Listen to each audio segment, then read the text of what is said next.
오늘 송년주일 하나님의 말씀은 하나님을 기억하라, 하나님을 기억하라 라는 말씀으로 여러분과 은혜를 나누기를 원합니다. 천재화가 미켈란젤로가 바티칸의 시스티나 예배당의 천정에 벽화를 그렸습니다. 거의 이제 완성되었습니다. 작품이 이제 거의 끝난 것처럼 보였습니다. 그런데 미켈란젤로는 계속 천정을 향하여 마지막 피니시 터치를 손질을 계속하고 있습니다. 그를 도왔던 조수 가운데 한 사람이 선생님, 이젠 거의 끝나지 않았습니까? 라고 물었습니다. 그러자 미켈란젤로가 이렇게 말합니다. 자네 눈에는 끝난 것으로 보이는가? 내 눈에는 아직 끝나지 않았네. 그러고 대답합니다. 그리고도 몇 달을 계속해서 이 작품에 매진하게 됩니다. 그러다 보니까 작품이 완전히 끝난 것 같이 보였습니다. 그럼에도 불구하고 그는 계속 작업도구를 놓지 않고 선장을 쳐다보며 응시하며 그 장소를 맴돌고 있었습니다. 그러자 이번엔 답답한 조수가 선생님에게 물었습니다.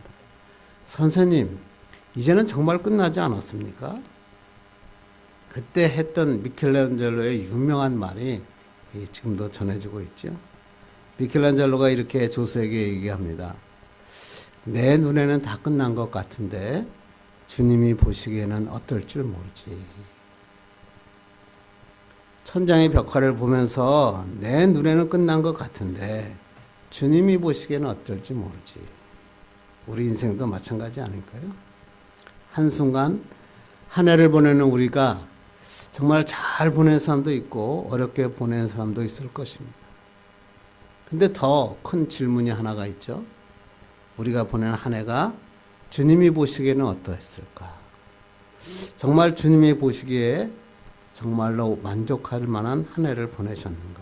한번 생각해 봤으면 좋겠습니다.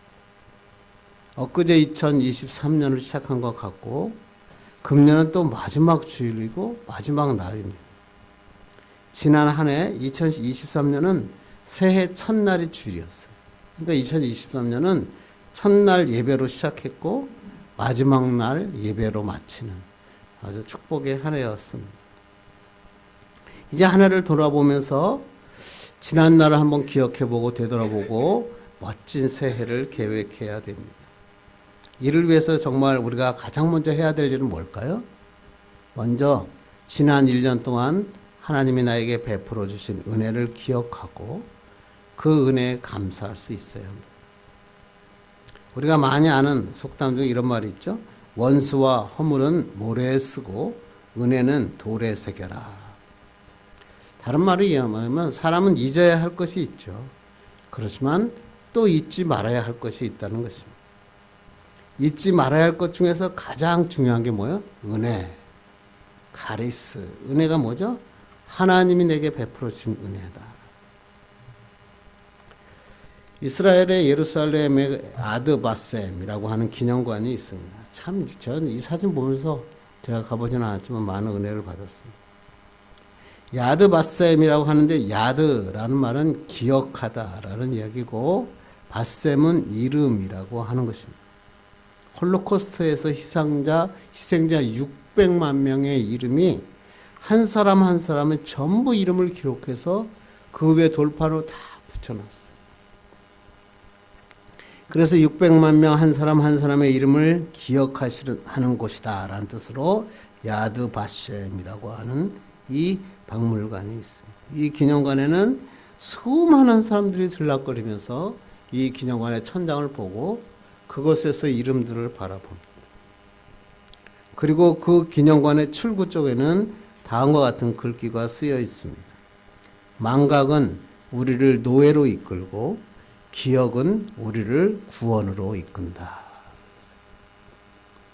우리의 삶에서 잊어버리는 것, 그것도 축복이죠. 잊어버리지 못하면 정말 힘들죠. 과거에 나를 힘들게 했던 사람들, 나에게 상처를 줬던 사람들, 잊지 못하고 살아간다면 너무나 힘들죠. 그러나 정말 오랫도록 우리가 잊지 말고 오랫동안 기억해야 될 것이 있습니다. 그렇다면 우리가 잊지 말고 기억해야 될 것이 무엇입니까? 오늘 본문이 그 말씀입니다. 우리가 평생 잊지 말고 살아야 할 것이 무엇인지 우리에게 설명하고 있습니다. 오늘 본문의 이스라엘 백성들은 약속의 땅 가나안 그 땅을 지금 바라보면서 요단강 건너편 모압 땅에 지금 서 있습니다. 이 마지막 모압 땅에 서 있을 때 모세가 이스라엘 백성들을 전부 모아놓고 하나님이 주신 말씀을 오늘 선포하고 있는 그런 말씀입니다. 이스라엘 백성은 이제 새로운 40년간의 광야 생활을 마치고 새로운 역사를 시작하기 바로 직전에 하나님이 주신 젖과 꿀이 흐르는 땅이 바로 눈앞에 보이는 그 땅에 지금 서 있습니다.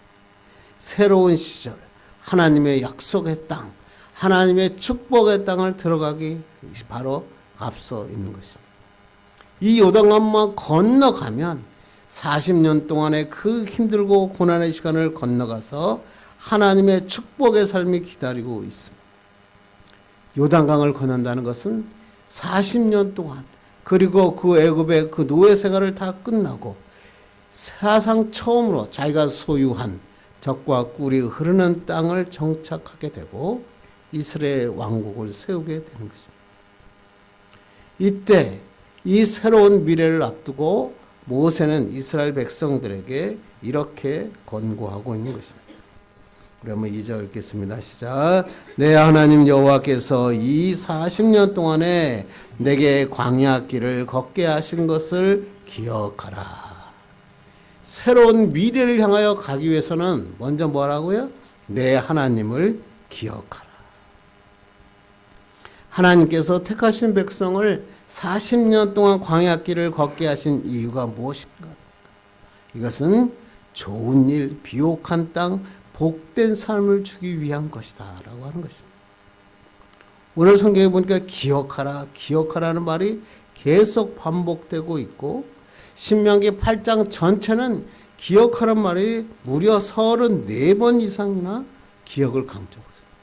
한 장에 기억하라, 잊지 말라 그러면서 무려 34번 이상 기억하라고 이야기하고 있다고 하는 것입니다.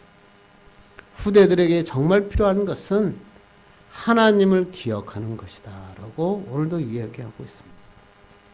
근데 이 성경에서 이 기억하라 라는 것은 뭐냐면 우리가 말하는 기억력을 의미하는 게 아니에요. 단순히 뭐 정보를 기억하고 가나안이 흘러왔던 지명을 다 기억하고 그때 만났던 사람들을 다 정보를 입력해 두어라 그런 말이 아니에요. 이스라엘 백성들이 지려왔던 사람들의 지명 이름을 기억하는 것이 아니라 그동안에 지내오면서 했던 하나님의 역사하심, 하나님의 살아계셨던 그 증거들을 기억하라라고 하는 것입니다. 이것만 기억하면 너는 미래의 약속의 땅을 밟을 때 축복의 땅을 걸어갈 수 있다라고 하는 것입니다. 기억의 뿌리는 과거죠. 그런데 중요한 것은 뭐냐면 온전한 기억은 미래를 향하여 펼쳐지는 것입니다. 여러분이 식물이 보면 식물의 뿌리는 땅으로 자꾸만 내려가죠.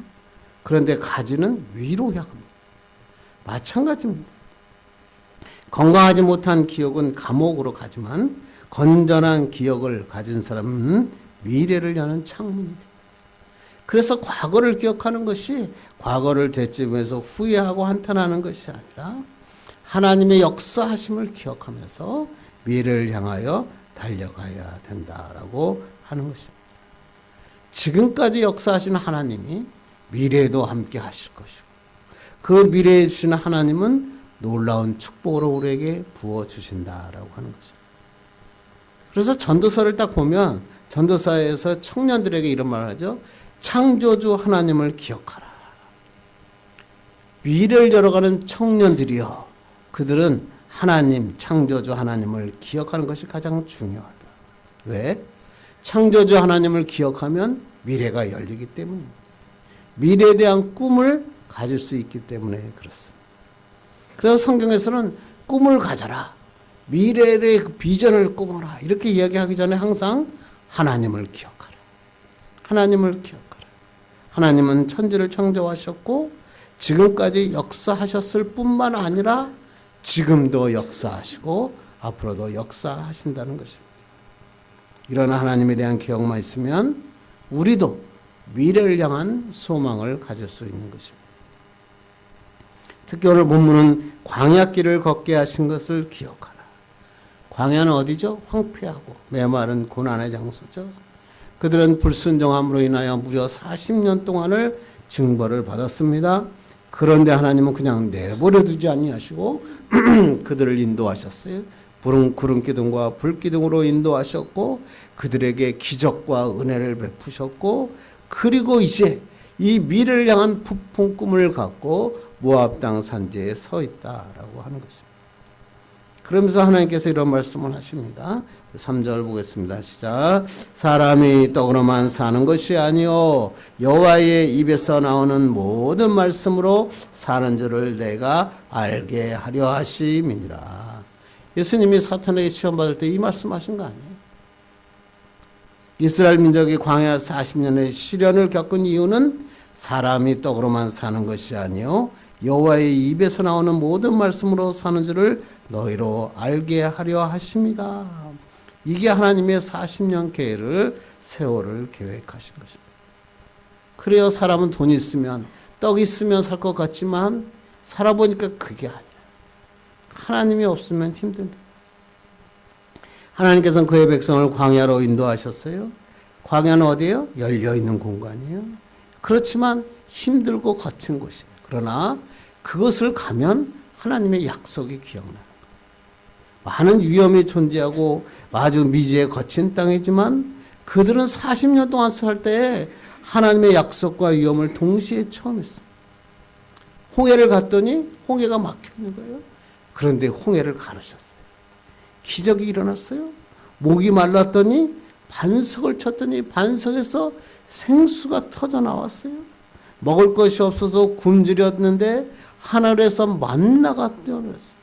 배고팠더니 메추라기가 내려왔어요. 날마다 하나님의 은혜와 공급받고 축복을 살고 하라. 또 하나님을 반역하다가 불뱀에 물려 다 죽게 되었을 때 하나님께서 구리뱀을 외놓고 쳐다보는 자는 전부 나으리라.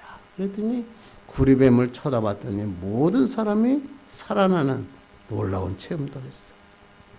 광야는 위험이 있었지만 은혜가 있었던 곳이라는 것입니다. 위험과 약속, 시련과 은혜, 절망과 소망, 흑암과 빛이 교차되는 그러한 장소가 광야였다는 것입니다. 이 광야는 왜 이런 과정을 만들었을까요? 그곳에서 하나님을 만나는 거예요. 내 힘으로는 할 수 없구나. 하나님을 만나야 되는구나. 거기에 대한 믿음을 갖게 하고 소망을 얻게 되었습니다. 그래서 광야는 축복의 땅으로 가기 위한 통로였다라고 오늘도 말하고 있었다고 하는 것입니다. 그래서 오늘 모세는 이스라엘 백성에게 정말 이 요단강만 건너가면 축복의 땅 가나안 땅을 얻을 것인데, 첫째, 하나님의 은혜를 기억하라. 하나님의 동행하심을 기억하라. 광야 40년을 기억하라. 이렇게 그들에게 권면하고 있습니다. 우리도 마찬가지입니다. 우리가 살고 있는 땅, 내 인생을 살아갈 때 내가 마음대로 살아가고 싶었는데 뭔가 새로운 길을 향하여 달려갈 것 같은데 힘들고 어려운 과정들을 통과할 수밖에 없어요. 그런데 중요한 것은 뭐냐면 이러한 과정들을 살게 하신 이유가 있다. 그 과정 가운데 하나님의 역사하심을 기억하라. 기억하면 어떻게 한다고요? 우리가 나이가 얼마이든 우리의 미래의 길은 열려 있고 축복의 땅을 선물로 주시겠다. 그런 말씀. 그렇다면 정말로 우리가 기억해야 될 것이 무엇인가? 오늘 본문을 통해서 한번 살펴보고 우리도 금년에 기억할 것은 무엇이고 하나님은 내년에 우리에게 어떤 축복을 주실지 말씀을 통해 은혜 받기를 바랍니다. 첫째는 뭐냐면 광야에서 겪은 고난을 기억하라. 지금 축복의 땅을 바라보고 있는데 모세가 던진 말은 뭐냐면 광야의 고난을 기억하라. 그런 얘기입니다. 2절 한번 다시 읽겠습니다. 시작. 내 하나님 여호와께서 이 40년 동안에 내게 광야 길을 걷게 하신 것을 기억하라. 참 이스라엘은 그렇잖아요. 그리고 애굽에서 종살이 하다가 정말 힘든 그 홍해의 기적을 경험합니다. 최고의 순간 아니에요? 바다가 갈라지고 그것을 이스라엘 백성이 통과하고 그리고 로마 병정들이 그 바닷물에 빠져 죽습니다. 그런데 홍해를 딱 건너서 도착한 곳이 가나안 땅이면 좋겠는데 수루 광야입니다. 노예로 살던 이스라엘 백성들이 그들의 신음소리를 듣고 하나님의 그를 출애굽시켰는데 그들이 정말 하나님의 놀라운 축복과 역사가 흐르는 땅 가나안 땅으로 도착할 줄 알았는데 그들은 그곳에 아무 물도 없는 스루 광야에 도착한 것입니다. 홍해를 통과한 이스라엘 백성을 기다린 것은 축복의 땅이 아니라 광야였습니다. 통쾌한 승리를 거두었고 홍해를 건너면서 막 소고치고 찬양하고 기뻐하고 흥분이 채 가시기 전에 그들을 사막 가운데 던져놓으셨어요. 그들이 3일 동안을 걸었는데 그 3일 동안에 아무것도 없었습니다. 야, 큰일 났구나. 애굽에서 쌓았던 모든 음식물도 떨어지고 힘든 시간이 시작된 것입니다. 그렇다면 하나님께서 왜 이들을 광야길로 보냈을까요? 바로 가나안으로 보내지 않으시고 뭐라고요? 오늘 성경에 하나님의 말씀으로 살아야 한다는 것을 가르치기 위한 것이다. 실제로 홍해를 건넌 그 지점부터 가나안까지는 거의 600km밖에 안 돼요. 그러니까 차로 가면 하루 한 8시간이면 갈 수 있는 것이고 여자와 어린아이, 노인 합해서 한 200만 명이 걷는다면 한 2개월 정도면 충분히 도착하고도 남는 그러한 거리였습니다. 그런데 그 가까운 거리를 이스라엘 백성은 무려 40년 동안 걸었습니다. 헤맸습니다. 왜? 하나님께서 너희들이 노예 근성을 가지고는 하나님의 축복의 땅을 밟을 수 없다는 것입니다. 축복의 땅은 새로운 마음, 새로운 비전, 새로운 소망을 가지고 살아갈 수 있다는 것입니다. 이것을 하기 위해서 40년 동안 훈련시켰습니다. 이 광야 학교를 통해서 새로운 마음을 가지기 원하셨습니다. 그래서 왜 이렇게 40년을 보냈냐면 2절 다시 읽겠습니다. 시작. 이는 너를 낮추시며 너를 시험하사 내 마음이 어떠한지 그 명령을 지키는지 지키지 않는지 알려 하심이라. 이스라엘 백성에게 광야 생활을 허락하신 이유가 뭐예요? 이스라엘 백성을 낮추시기 원하셨다. 광야의 힘든 훈련 과정의 가장 큰 목적이 뭐예요? 우리를 낮추시는 것이다. 우리가 잘 되면 자꾸만 교만해지잖아요. 자만해지고. 그런데 하나님께서는 우리에게 힘든 과정을 통해서 우리를 낮추시는 훈련을 하셨어요. 절만정의산에서 야, 내 힘으로 할 수 없구나. 저도 젊었을 때는 내 힘으로 뭔가 할 수 있을 거라고 생각을 했어요. 그런데 점점 나이가 들면서 야, 내 힘으로 할 수 있는 건 아무도 없구나. 하나님만이 하실 수 없구나. 그런데 사람들은 낮아지는 걸 원하지 않죠. 자꾸만 높아지기를 원해요. 광야는 그래서 힘들어요. 광야에서 낮아지는 것을 배우는데 40년이 걸렸어요. 광야는 어떤 곳이에요? 우리의 인간의 능력으로 살 수 없는 곳이죠.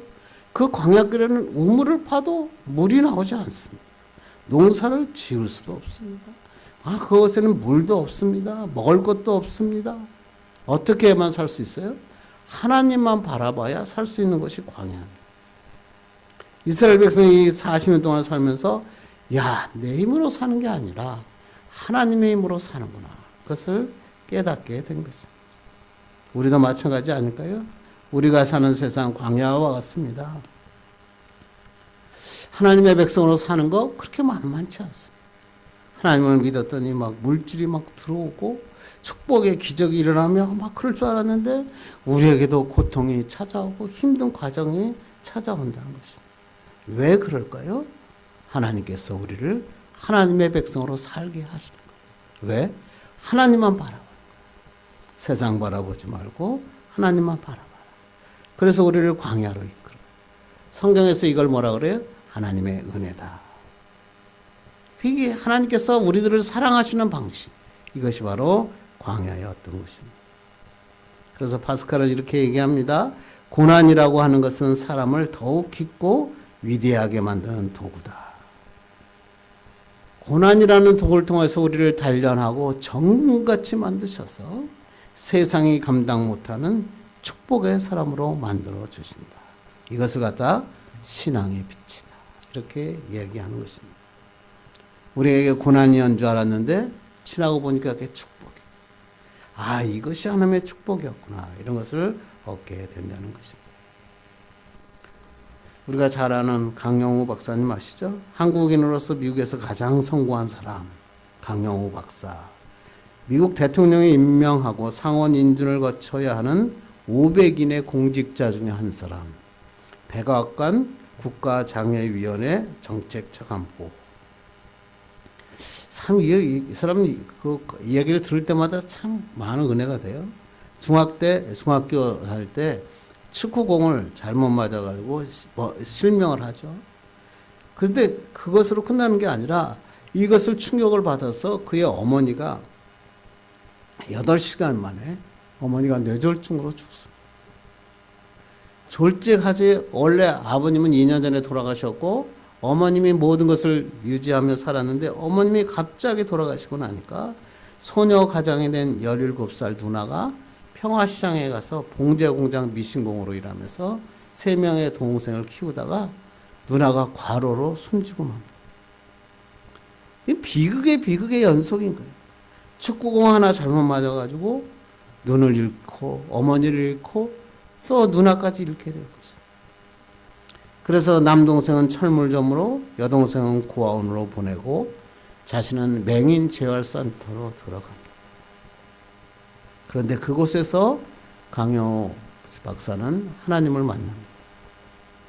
그리고 거기서 하나님께 기도하고 연세대학교를 졸업합니다. 그리고 단돈 $200를 가지고 미국 유학을 떠납니다. 얼마나 힘들었겠어요.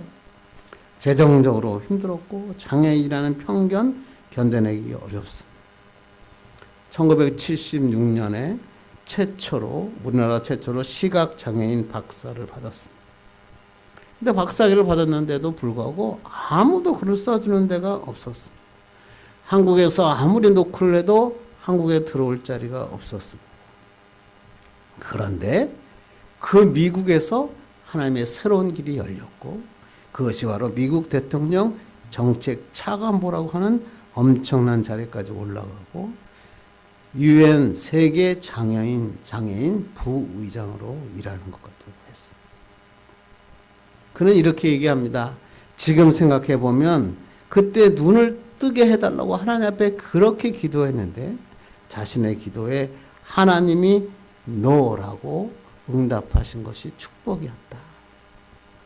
만약 그때 자기가 자신이 눈을 떴다면 소년 가장으로 동생들을 치닥거리하고 한평생 그렇게 살았을 것인데 이 맹인역인의 꿈을 꾸게 되었고 많은 사람의 영향을 미치게 됐고 그의 온 가족이 다 미국으로 돌아오고 자녀들이 얼마나 잘 됐는지 축복의 축복을 받은 것입니다. 그는 항상 그러죠. 나의 장애는 저주가 아니라 하나님이 나에게 주신 축복이었다 라고 이야기하는 것입니다. 고난은 좌절이 아니라 하나님의 능력을, 하나님의 역사하심을 경험하는 시간이었다는 것입니다. 그래서 그는 하나님을 잊지 않고 한국에 와서도 열심히 하나님의 복음을 전하다가 또 하늘나라에 가셨습니다. 우리에게도 이런 힘든 과정이 있잖아요. 광야 같은 인생을 살아갈 때 있잖아요. 하나님 그때 우리가 경험하는 게 뭐죠? 좌절인가요? 아니에요. 하나님의 함께 하심을 경험하게. 저 같은 경우도 죽음에서도 건지시고 정말 미래에 보이지 않는 미래를 보면서 주저앉아 있을 때 하나님은 자꾸만 일으켜 세우셔. 새로운 길을 열어주시는 것입니다. 만약 그렇지 않았다면 우리에게는 교만과 자만과 겸손한 자가 되지 못했을 것입니다. 그런데 하나님 자꾸만 우리를 낮추시고 하나님만 의지하게 하시고 하나님의 역사하심을 바라보게 하셨습니다. 여러분에도 고난의 시간들이 있습니까? 그 있었던 고난들을 기억하십시오. 그리고 하나님이 여기까지 인도하신 축복의 하나님이 앞으로도 같이 해주심을 믿고 나가는 여러분 되길 바랍니다. 두 번째는 광야에서 베푸신 하나님의 능력을 기억하라. 광야 기간에 우리가 겪었던 고난뿐만 아니라 그 가운데 행하신 하나님의 능력을 기억하라 라고 하는 것입니다. 한번 3절을 보겠습니다. 시작. 너도 알지 못하며 내 조상들도 알지 못하던 만나를 내게 먹이신 것은 사람이 떡으로만 사는 것이 아니요 여호와의 입에서 나오는 모든 말씀으로 사는 줄을 내가 알게 하려 하심이니라. 40년 동안 주신 종살이하던 애굽에서 끌어 인도하신 하나님의 놀라운 축복은 하나님의 기적의 은혜였다는 거죠. 출애굽할 때 이스라엘 백성들의 수를 세었죠. 전쟁에 나갈 수 있는 20세 이상 남자를 셌더니 60만 3,550명이었다 그래. 그 60만 명, 여자들과 아이들 그리고 노인들까지 합하면 아마 200만 명은 좋게 넘었다. 그래서 보통 어떤 학자들은 200에서 300, 어떤 학자들은 뭐 400만까지 얘기하는 사람도 있긴 있습니다. 그런데 이제 아무것도 없는 척박한 땅에서 무려 200만 명이 되는 사람들이 매일매일 먹을 양식을 구한다. 여러분 가능하다고 생각하십니까? 불가능하죠. 한마디로 사람이 살기가 불가능한 곳이 광야였다는 것입니다. 죽을 수밖에 없는 죽음의 장소였죠. 그런데 하나님께서 저들의 배고프다 그러니까 하늘에 만나를 내렸어요. 이것은 뭐 밀가루로 만든 떡이 아니에요. 하나님이 내려주신 하늘의 축복입니다. 목이 마른다 그러니까 물을 주셨어요. 고기가 먹고 싶다고 하니까 메추라기를 주셨어요. 무려 200만 명이 넘는 사람이 광야에서 이 40년 동안에 생존할 수 있었던 것은 그들이 수고하고 그들이 곡식을 만든 것이 아니라 하나님의 은혜였다라고 이야기하는 것입니다. 그리고 또 한 가지 놀라운 사건은 4절 한번 보겠습니다. 시작. 이 40년 동안에 내 의복이 헤어지지 아니하였고 내 발이 부르트지 아니하였느니라. 아니 40년 동안 의복을 입었는데 옷이 헤어지지 않았대요. 그럴 수 있을까요? 그것도 지금 광야길을 계속 걷고 있거든요. 집에만 가만히 앉아 있으면 뭐 40년도 지킬 수 있을지 모르지만 지금 계속 걸어가고 있는 거예요. 1년, 2년도 아니고 수십 년 동안 입은 옷들이 헤어지지 않을 수 있느냐. 그리고 40년 계속 걸었는데 밤과 낮을 가리지 않고 계속 걸었는데 발이 부르트지 않았느냐. 그것은 뭐예요? 하나님이 가능케 하셨다. 그리고 하나님께서 놀라운 이 기적을 베푸시고 난 다음에 7절, 9절 보겠습니다. 시작. 내 하나님 여호와께서 너를 아름다운 땅에 이르게 하시나니 내가 먹을 것에 모자람이 없고 내게 아무 부족함이 없는 땅이며. 하나님은 광야에서 기적을 베풀어 주실 뿐만 아니라 하나님 뭐야? 아름다운 땅을 너에게 주시겠다. 놀라운 말씀이죠. 먹을 것에 모자람이 없고 부족함이 없는 땅이다. 이것은 하나님의 놀라운 은혜와 하나님의 광야에서 베푸신 능력을 기억할 때 가능하다라고 하는 것입니다. 하나님이 이제까지 지키신 하나님이 우리에게 이런 축복의 땅을 허락하신다. 모세가 이거를 하면서 얼마나 떨렸었겠어요. 하나님이 이 말씀을 전하면서 얼마나 지금 가슴에 떨리는 마음으로 전하게 있는 거예요.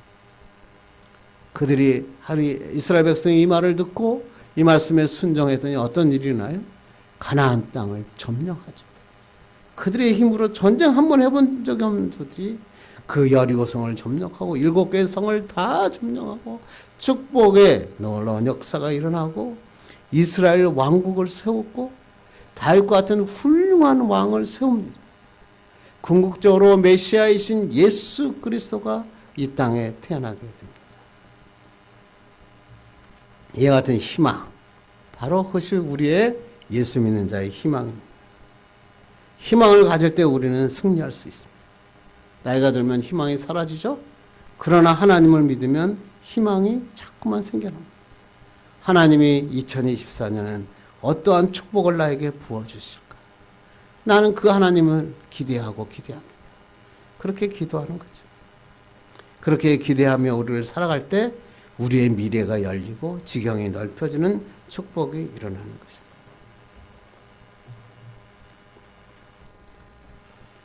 런던에 한 남자가 있었어요. 인생살이가 너무 힘들어서 자살하겠다고 결심하고 호수 쪽으로 발걸음을 옮겼습니다.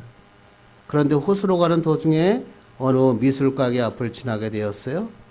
그 가게 앞에는 그림 한 점이 걸려 있었습니다. 지금 보시는 그림. 이 그림은 한 여인이 눈 가리개로 눈을 가렸고 세상 꼭대기에 앉아 있고 하프를 들고 있습니다. 그런데 가만히 보니까 하프의 줄이 하나밖에 없는 것입니다. 그런데 이 여인은 한 줄밖에 없는 하프를 열심히 연주하고 있는 그런 그림이었습니다. 그런데 이 사람이 그 그림을 보고 밑에 제목을 봤어요. 그때 제목이 뭔지 아세요? 희망이라고 하는 제목. 이 그림을 물끄러미 쳐다보던 남자가 갑자기 꿈에서 깨어난 듯 말했습니다. 그래, 나에게도 마지막 줄이 있어. 뛰어가면서 생각한 마지막 줄은 그의 아들이었습니다. 어린 아들이 그에게 마지막 남은 한 줄 하프 줄임을 깨달은 것입니다. 이 아들을 향해 달려가며 이 사람은 새로운 희망을 품게 되었다는 것입니다. 이 그림은 조지 프레드 와츠라고 하는 사람이 그린 그림입니다. 그리고 이 그림이 유명하게 된 이유가 뭐냐면 오바마 전 대통령이 민주당 전당대회에서 자기는 이 그림을 보고 너무나 큰 감동을 받았다. 그리고 이 그림을 보면서 미국에 대한 새로운 희망을 가지게 되었다라고 이야기해서 유명한 그림이 되었죠. 이 그림에서 마지막 남은 한 줄, 이 현이 희망을 의미합니다. 절망적인 상황에서도 결코 포기하지 않은 한 가닥 남은 희망. 그것을 의지하고 살아가는 게 사람이다. 그래서 이 그림을 가만히 보시면 전부 침울하고 어두운 분위기죠. 그런데 한 가닥 남은 현, 이 현은 황금색으로 그려져 있습니다.